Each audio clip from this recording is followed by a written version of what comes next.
God. Okay, let's watch the... Terrifying folklore creatures from around the world. Originating in Southeast Asia, the Krasu is a malevolent female spirit that will truly make you brown your britches something awful. Oh my god, it's me! It is described as the floating, disembodied head of a young, beautiful woman, which isn't so bad until you glance down at her iconic trailing organs. A heart, some lungs, a stomach, a liver, intestines, and the rest. All just out in the open, ready to give you a sloppy slap at a moment's notice. Ugh, ew!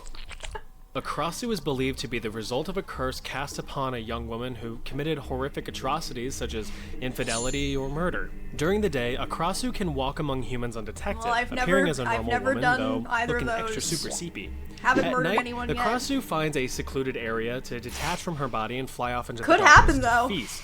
They are said to feed on the blood of animals like cows and roadkill, but have a strong appetite for the blood of children, or even better, pregnant women, since it's a 2-for-1 special. After feeding, the Krasu returns to its body before the sun rises to live another day. But fear not, it's pretty easy to protect yourself from them because they aren't exactly invincible. For one, the body that the Krasu leaves behind is what ties it to the world, so if you hide or otherwise destroy it, then the Krasu has nowhere to park its head, leaving it to die an agonizing death once the sun comes up. Another way to go about it is to target the Krasu itself, specifically its dangling intestines, since that's its weak point. If you put up some spiky fences or plants around, the spirit's floppy bits can get entangled, preventing it from being able to return to its body. Or, if you're a Deadeye, you can give them a cinematic send-off. Why is it fighting? This gets tangled in the fence? If you ever cross paths with one of these bad boys, consider yourself boned. A Gashidokuro is an evil spirit from Japanese folklore that manifests itself as a skeleton. A 30-foot tall skeleton. It is said to be composed of hundreds of corpses of fallen, forgotten soldiers who have never received their last rites after dying on the battlefield. The residual anger and hatred towards the living fuels this giant rattling rascal to terrorize the countryside in the dead of night. Even though this fella is absolutely huge, the corpse can travel quite quietly and remain undetected. Any humans unlucky enough to cross its path will be crushed and eaten, though if you lack the situational awareness of a 30-foot skeleton approaching you, it's just natural selection. Unfortunately, it is said that the monster is too large and too powerful to defeat, and will only come to rest once it has released all of its manifested anger through sheer destruction. He just needs to get it all out. I imagine if you were well equipped with a comically large hammer and took a good thwack at an ankle, you can do some damage.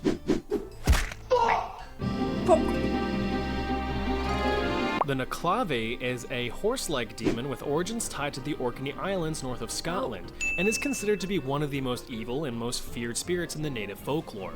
This demonic spirit takes the form of a man mounted on and fused to a horse. Oh yeah, and it has no skin. The humanoid part of the monster possesses a huge head with an incredibly large mouth and a single red eye burning with a red flame. He also has long, ape-like arms that hang at his side. Trust me, if I was actually good at drawing, this would be grade A nightmare fuel. Although the Naclave is said to be a malevolent water spirit originating from the sea, it spends its time wandering on land, spreading plague and disease across crops, livestock, and humans. So anytime that there were problems with crops or natural disasters or anything like that, the Naclave was to blame. Dad, I'm so hungry. I know, son, but that goddamn Naclave done rotted all our food. Fuck you, Naclave! Being a being of pure, unfiltered evil, the Naclave cannot be outright defeated, though it is said that it can't cross bodies of fresh water, so like, find a creek or something and hop over it. Also, I mean, it has no skin, so, I don't know, throw some salt and lemon juice at it? That'll probably do the trick.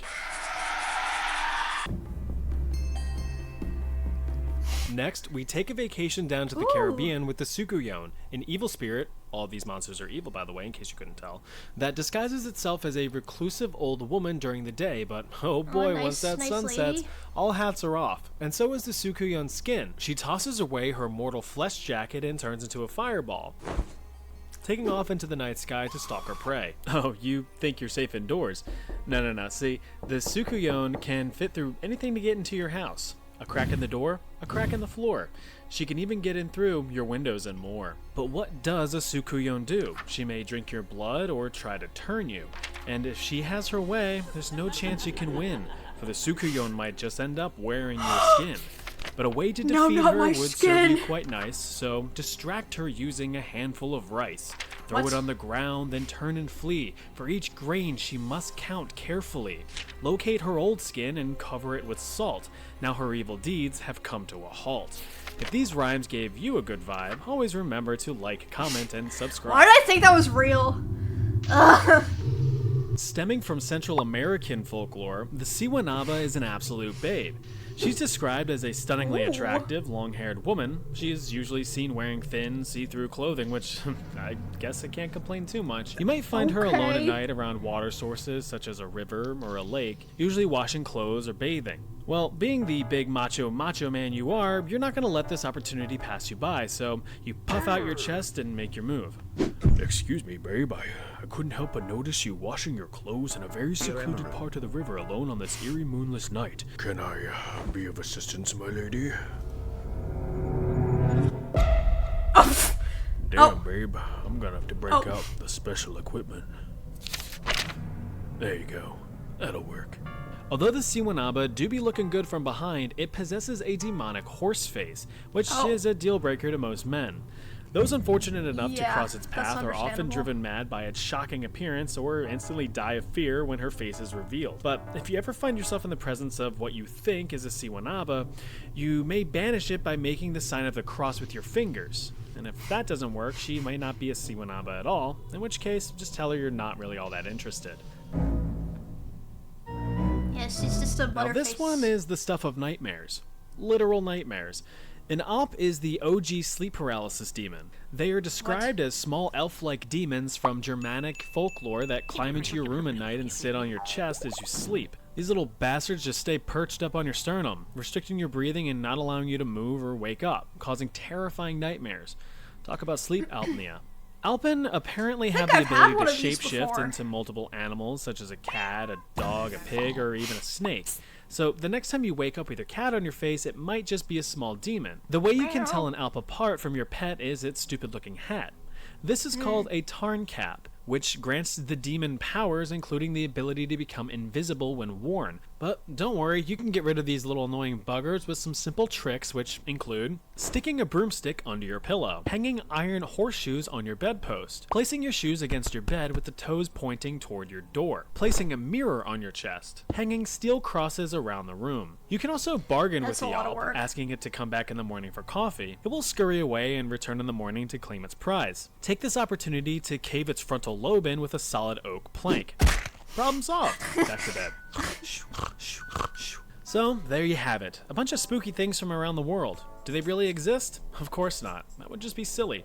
What's not silly is checking out this video, or really any of my content if you want.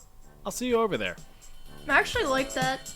I'm not a big myth or horror story kind of person.